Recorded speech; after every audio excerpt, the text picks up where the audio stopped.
आज हिंदुस्तान का विजय दिवस है। पाकिस्तान को दो टुकड़े करने की हिंदुस्तान ने हिम्मत की और आज ही के दिन साल 1971 में पाकिस्तान पर महाविजय हमने प्राप्त की। पाकिस्तान के खिलाफ युद्ध में महाविजय का 50वां साल है। आज पीएम मोदी ने राष्ट्रीय युद्ध स्मारक जाकर युद्ध के नायकों को श्रद्धांजलि दी और स्वर्णिम विजय मशाल जलाई।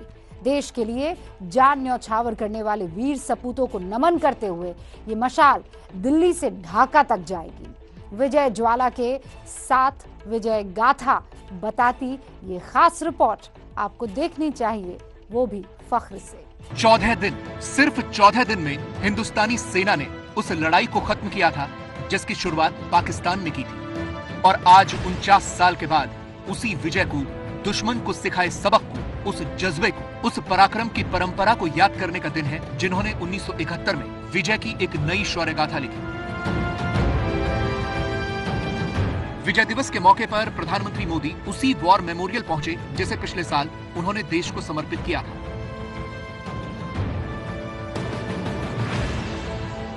वॉर मेमोरियल के इस धुन में उन शहीदों को नमन था जिनके अदम्य साहस ने पाकिस्तान को घुटनों पर ला दिया था।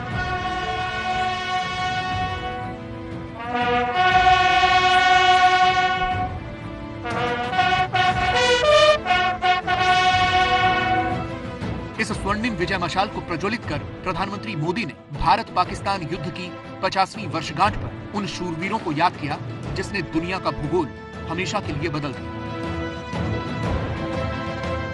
पाकिस्तान से अलग होकर बांग्लादेश अस्तित्व में आया। प्रधानमंत्री मोदी ने 4 स्वर्णिम विजय मशाल प्रज्वलित की जो 1971 युद्ध के परमवीर चक्र और महावीर चक्र विजेताओं समेत देश के अलग अलग हिस्सों में जाएंगी। ये विजय यात्रा खास है क्योंकि ये गवाह बनी दुनिया के सबसे बड़े फौजी सरेंडर की।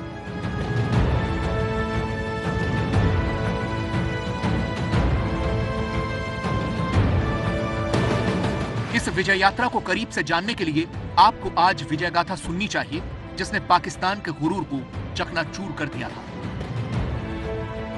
16 दिसंबर 1971 की वो तारीख थी जब पाकिस्तानी फौज के 93,000 सैनिकों ने भारतीय सेना के सामने अपने हथियार डाल दिए। लेकिन इस जीत के पीछे जुल्म की वो दास्तां है जिसे आज की दुनिया के लिए यकीन करना मुश्किल होगा।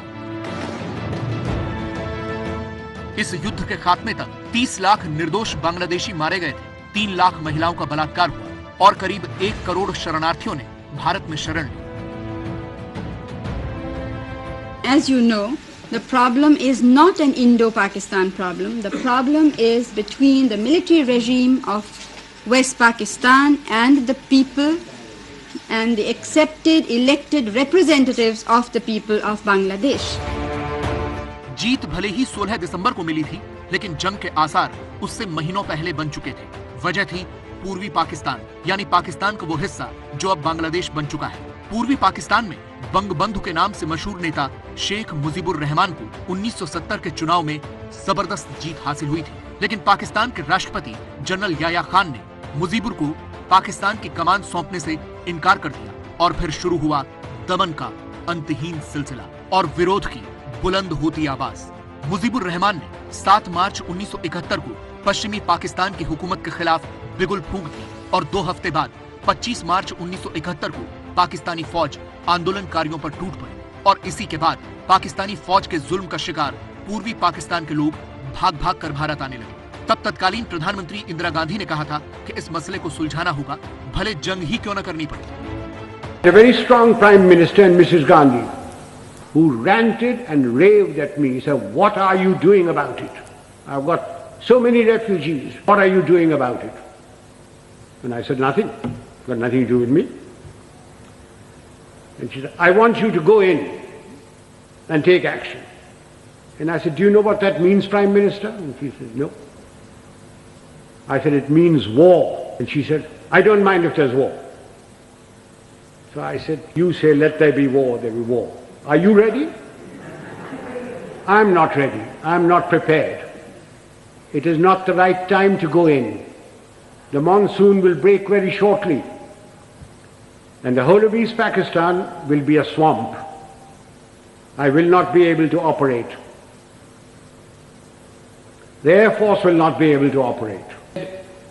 The passes in the Himalayas start opening now, the snow melts. And then if the Chinese give us an ultimatum, I will have to fight on two fronts. 1970 में लड़ाई से इनकार करने की वजह से भारतीय सेना को तैयारी का वक्त मिल गया। इसीलिए जब 3 दिसंबर 1971 को पाकिस्तान ने भारत पर हवाई हमला किया तो भारत को जवाब देने में जरा भी देर नहीं लगी। पाकिस्तानी हमले के साथ ही भारतीय सेना ने पूर्वी पाकिस्तान की घेराबंदी शुरू की तो पाकिस्तान को लगा कि भारत का सारा ध्यान पूर्वी सीमा पर है।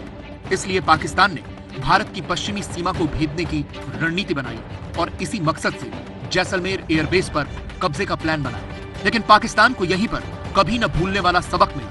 थार रेगिस्तान में भारतीय सीमा के 15 किलोमीटर अंदर मौजूद लौंगेवाला पोस्ट पर 4 दिसंबर 1971 की उस रात को मेजर कुलदीप सिंह चांदपुरी की 23 पंजाब रेजिमेंट के 100 से भी कम सैनिकों ने सीमा पार से आ रही टैंकों की फौज को धूल चटा दी। रात में सेना ने तो सुबह की पहली किरण के साथ हंटर फाइटर विमानों ने पाकिस्तान के मंसूबों के परखच्चे उड़ा दिए। इंडियन एयरफोर्स ने थार रेगिस्तान के इस हिस्से को पाकिस्तानी टैंकों की कब्रगाह में तब्दील कर दिया और इसका सबसे बड़ा असर यह हुआ कि लड़ाई के 2 दिन के अंदर ही पाकिस्तानी फौज की हिम्मत टूट गई। आर्मी और एयरफोर्स के बाद बारी नेवी यानी समुद्र की रखवाली करने वाली नौसेना की थी, जिसने एक ऐसे जबरदस्त ऑपरेशन को अंजाम दिया जिसकी कल्पना पाकिस्तान ने कभी नहीं की थी। पाकिस्तान के कराची बंदरगाह पर हमला यानी ऑपरेशन ट्राइडेंट। 4 दिसंबर 1971 को शुरू हुए नेवी के इस ऑपरेशन के लिए 2 सबमरीन के साथ 3 मिसाइल बोट कराची पोर्ट की तरफ रवाना हुए। मकसद था रात के अंधेरे में कराची पर हमला। सबसे पहले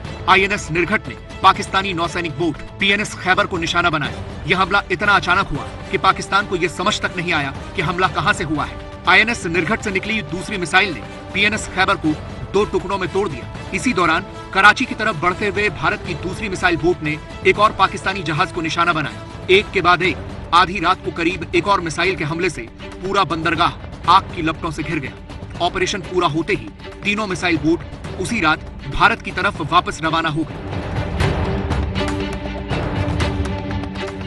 उधर बंगाल की खाड़ी में आईएनएस विक्रांत से उड़ने वाले जहाजों ने पूर्वी पाकिस्तान के कॉक्स बाजार और चिटगांव बंदरगाह को तबाह कर दिया। इसकी खोज में पाकिस्तान की पनडुब्बी पीएनएस गाजी निकली, लेकिन 1971 की जंग में एक भी गोला दागे बगैर पीएनएस गाजी 93 नौसैनिकों के साथ समुद्र में दफन हो गई। जल, थल और आकाश में पाकिस्तान के नापाक मंसूबे तबाह हो चुके थे। इंडियन नेवी ने करीब 1/3 पाकिस्तानी नौसेना का सफाया कर दिया था। आसमान पर भारतीय एयरफोर्स अपना कब्जा जमा चुकी थी और फिर जमीन पर सरेंडर को मजबूर हुआ पाकिस्तान। भारतीय सेना ने पूर्वी पाकिस्तान के सबसे महत्वपूर्ण शहर ढाका को 3 तरफ से घेर लिया था, जबकि उस वक्त अकेले ढाका में ही पाकिस्तान के 26,400 सैनिक थे और भारत के पास थे सिर्फ 3,000 सैनिक। उस दिन भारतीय सेना ने ढाका में गवर्नर हाउस पर भीषण बमबारी की। इस जबरदस्त बमबारी से इमारत के कई हिस्सों में लपटें उठने लगी। पाकिस्तान की सेना ने इसकी कल्पना नहीं की थी। इससे हुआ ये कि पाकिस्तानी सेना के हौसले पस्त हो गए। लेफ्टिनेंट जनरल नियाजी ने भारत से सीज फायर की अपील कर दी, लेकिन जनरल मानेकशॉ ने कहा कि सीज फायर होगा तो सिर्फ सरेंडर की शर्त पर। जनरल नियाजी को घुटने टेकने पड़े। ये दुनिया का सबसे बड़ा सैन्य सरेंडर था। लड़ाई के दौरान ही प्रधानमंत्री इंदिरा गांधी ने पूर्वी पाकिस्तान को बांग्लादेश के तौर पर एक अलग राष्ट्र की मान्यता देने की घोषणा कर दी। is now the free capital of a free country.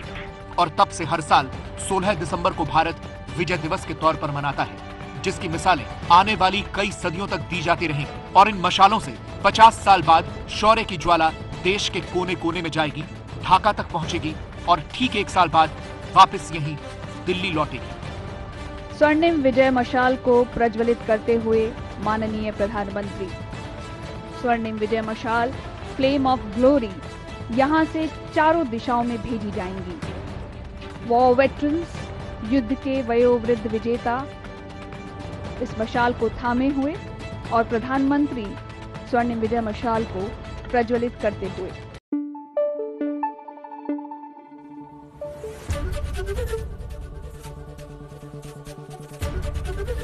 ABP news आपको रखे आगे।